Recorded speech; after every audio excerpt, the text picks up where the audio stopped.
Hey guys, this is Brad from Dallas Geek, and I'm here today with Linda Lattimore. And we're here talking about your book, You Are the Answer.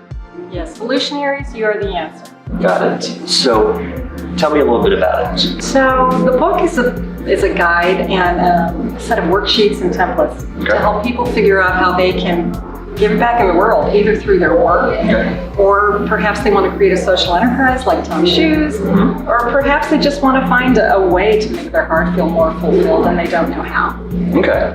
Who are you hoping that this book will ring truest with? Are you wanting this to be students? Are you wanting this to be existing professionals? A little bit of everything? Well, you know, it's interesting. When I first started working on this, it wasn't even meant to be a book. I had a whole bunch of people coming to me and saying, I feel flat, I'm not really interested in what I'm doing, I'm on digital overload with all the bad news out there, I wish that I could help, but I don't know how. And I thought, well, maybe I can help you. I'm a lawyer, and I do a lot of work in business, right?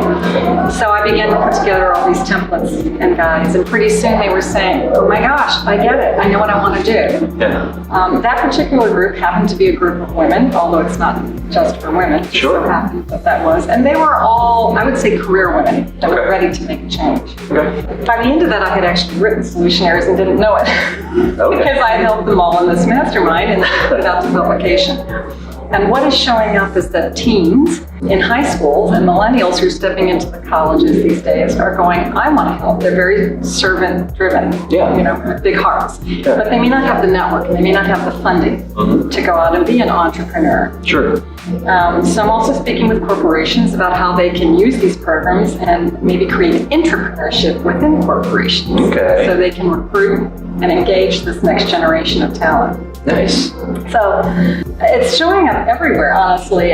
Boomers who are going, oh man, I've had the corporate world forever. Now I want to go create a legacy business. So I was trying to get a narrow niche, but I'm finding that there's a bunch of people who are just ready to make change. Well, I mean, with how much, it almost seems negative that's happening in the world right now, it does seem like there is a very big push from people internally to just want and need to be able to contribute something back and kind of bring a little happiness back to things. And this, I mean, absolutely sounds like it's giving an easy way to figure out how best to do that for each person. Absolutely, and it's like creating the good news, right? Because we have the bad news out there everywhere. What's been interesting as I've gone down this journey is that a number of people have said to me that they've had blinders on because it's too painful to look out and pick up the newspaper and see everything that's going on, not just in the United States, but around the world.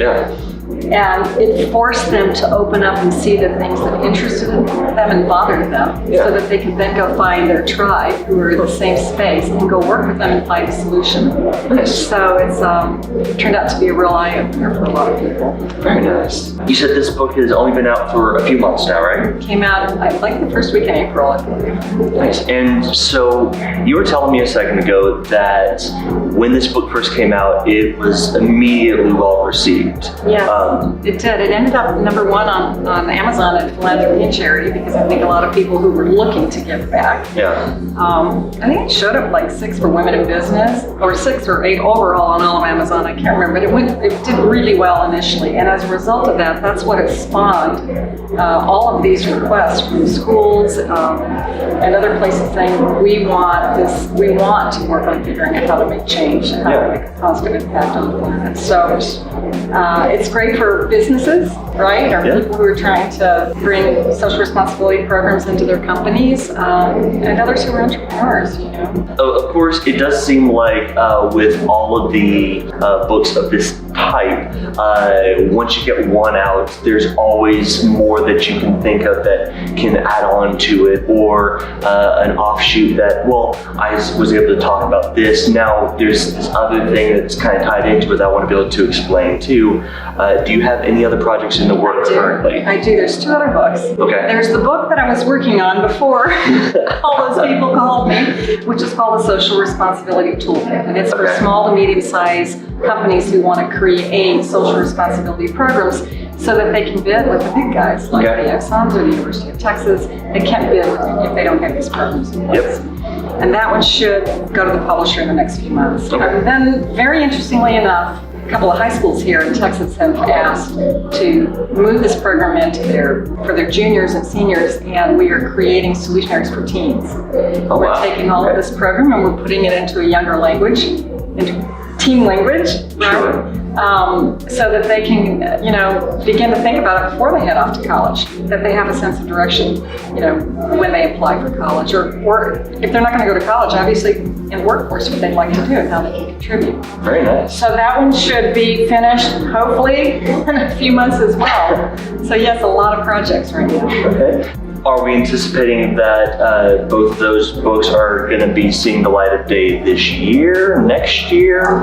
Well, now I understand the publication process. It's not as Sure. quick as we'd all like, but I think you should be able to get to the publishers in the fall. So whether they're released by year, and it'd be great to have them released by Christmas, but we'll see. Okay. We're thinking of kind of testing this process at the schools before the book is released and getting all the kids' feedback, because their voice is equally as important. Got it. Yeah, no, that would definitely make a lot of sense. If that's the audience you're going for, see what works for them, what doesn't, what needs to be a little tweaked. Yeah. That's great. Yeah, it's exciting stuff. Yeah. And it's positive, like you were just saying a few minutes ago. You pick up the newspaper and it's either natural catastrophes or political catastrophes. Yeah. It's hard to pick up the newspaper, well, if anyone reads the newspaper, but reads the news and find anything that's inspiring.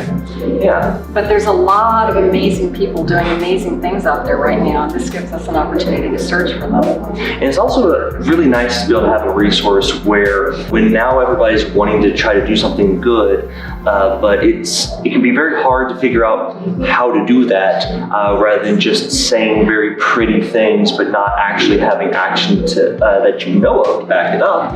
It's just nice to have a resource to be able to point you in the right direction for this is what you can do. And our steps are pretty simple. On the first step, it's a 6-step process. On the first step, we say, what is your value proposition? Not your schools and your education, but based on your life experiences, what are your values? Yeah. For mothers, they've been cheerleaders and team leaders, but we bring all that stuff to the table. Let's take a look at it. Yeah.